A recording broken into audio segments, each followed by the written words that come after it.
कभी सोचा है क्या हो अगर आपका फोन आपको आपके बेस्ट फ्रेंड से भी बेहतर जानने लगे? हाँ, या फिर मशीनें पिकासो जैसी पेंटिंग बना दें। या डॉक्टरों से भी अच्छा बीमारियों का पता लगा लें? ये अब सिर्फ कल्पना नहीं है। बिल्कुल। ये आर्टिफिशियल इंटेलिजेंस मतलब एआई की दुनिया है और हम सब इसमें जी रहे हैं। जी, और आज हम इसी एआई को थोड़ा और समझने की कोशिश करेंगे। हाँ, हमारे पास आर्टिफिशियल इंटेलिजेंस आधार से आगे तक की यात्रा से कुछ जानकारी है। तो इसी के आधार पर बात करते हैं कि ये तकनीक आखिर है क्या और कहाँ जा रही है। तो एकदम बेसिक से शुरू करते हैं। ये एआई आसान शब्दों में क्या चीज है? सोचिए कि ये ऐसी मशीनें हैं जिनको इंसानी दिमाग की तरह सोचने, सीखने, यहाँ तक कि प्रॉब्लम सॉल्व करने की काबिलियत देने की कोशिश हो रही है। मतलब रट्टा मारने वाली मशीन नहीं? नहीं, ये पैटर्न समझने वाली, फैसले लेने वाली मशीनें बनाने का वो विज्ञान है। और ये सिर्फ मतलब फ्यूचर की बात तो नहीं है ना? आजकल तो हर जगह है। नेटफ्लिक्स जो मूवी बताता है या फोन का फेस आईडी, हाँ बिल्कुल। ये सब एआई ही तो है। रोजमर्रा की जिंदगी में पूरी तरह से घुस चुका है। सही है।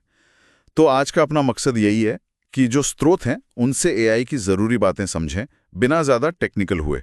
बिल्कुल। तो सबसे पहले ये सीखते कैसे हैं?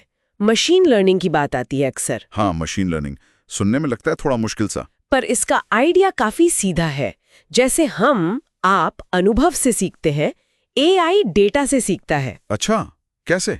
जैसे मान लीजिए कंप्यूटर को हजारों बिल्लियों की तस्वीरें दिखाते हैं। वो हर तस्वीर के पिक्सल, रंग, आकार ये सब देखता है। धीरे धीरे वो उन पैटर्न्स को पहचानने लगता है जो सब बिल्लियों में कॉमन है। फिर अगली बार कोई नई तस्वीर दिखाओ तो वो बता देगा कि हाँ, ये बिल्ली है या नहीं। यही है मशीन लर्निंग का मूल सिद्धांत, डेटा से पैटर्न पहचानना और सीखना।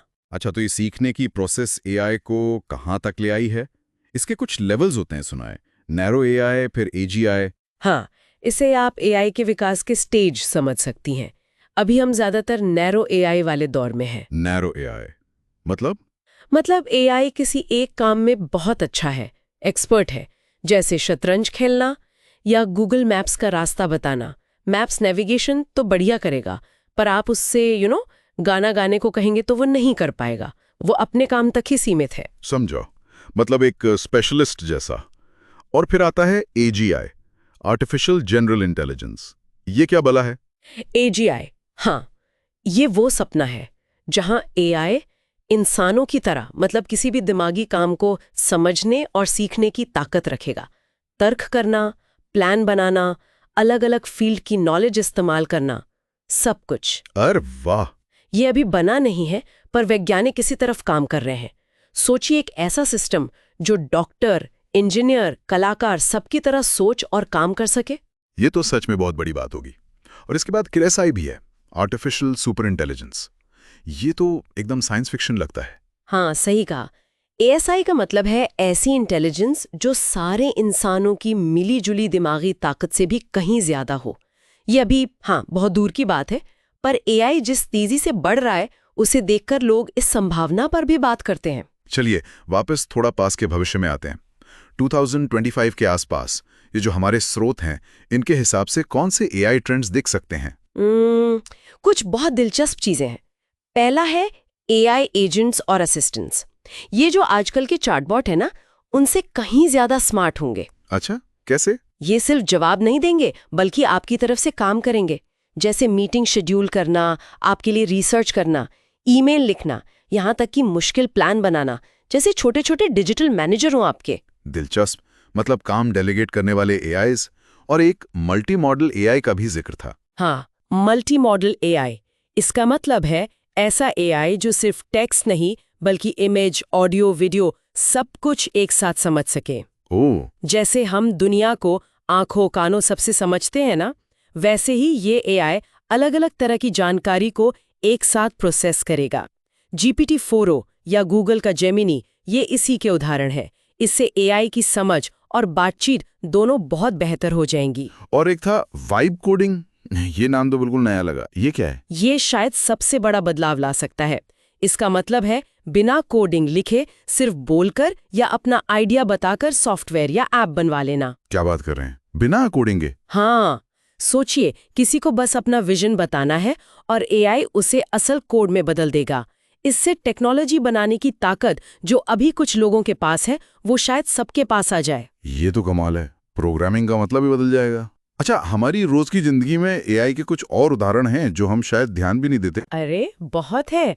इंस्टाग्राम के फिल्टर जो चेहरे पर एकदम सही बैठते हैं, वो एआई है। गूगल ट्रांसलेट जो फटाक से भाषा बदल देता है। हाँ, वो तो रोज इस्तेमाल होता है। ऑनलाइन शॉपिंग साइट्स जो आपकी पसंद की चीजें दिखाती हैं, और तो और आजकल वो गाने बनाने वाले ऐप जैसे सुनो या तस्वीरें बनाने वाले डाली, ये सब एआई के ही तो कमाल है। सही है। अच्छा, एक डर जो बहुत लोगों को है कि एआई सबकी नौकरियां ले लेगा, इस बारे में क्या पता चलता है? देखिए, ये आधा सच कह सकते हैं। एआई कई तरह के काम, खासकर जो बार बार करने वाले या डेटा वाले हैं, उन्हें ऑटोमेट करेगा या बदलेगा जरूर। लेकिन ये नौकरियों की जगह काम को बदल रहा है, ऐसा कहना ज्यादा सही होगा।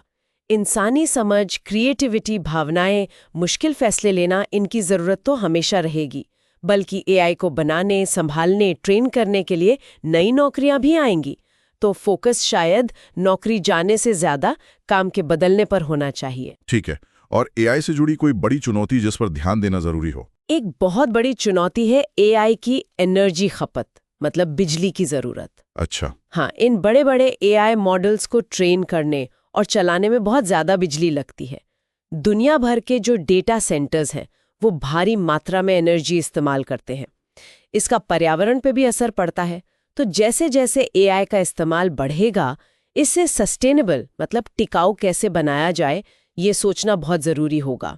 तो इस पूरी बातचीत का निचोड़ क्या निकालें? निचोड़ यही है कि एआई सिर्फ एक टेक्नोलॉजी नहीं है, ये एक ताकत है जो हमारे जीने, काम करने, सोचने के तरीके को बदल रही है और बदलेगी। इससे डरने या इसे इग्नोर करने की बजाय इसे समझना और सही दिशा में इस्तेमाल करना जरूरी है। बिल्कुल। और शायद सोचने वाली बात यह है कि भविष्य एआई वर्सेस इंसान का नहीं है, बल्कि एआई के साथ इंसान का है। तो ये पार्टनरशिप कैसी हो सकती है? इसमें हमारी भूमिका क्या होगी? ये सवाल शायद हम सबको सोचना चाहिए।